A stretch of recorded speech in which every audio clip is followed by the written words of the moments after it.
श्री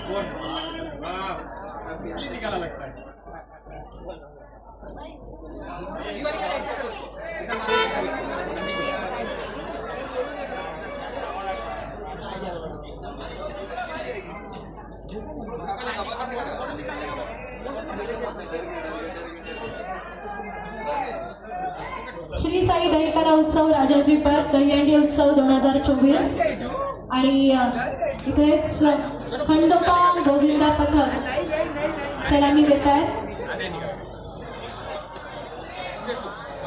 आणि खंडोबा गोविंदा पथकाची ही यशस्वी सलामी बोल बजरंग, अरे बोल बजरंग। खंडोबा गोविंदा पथकाने यशस्वी सलामी इथे दिलेली आहे।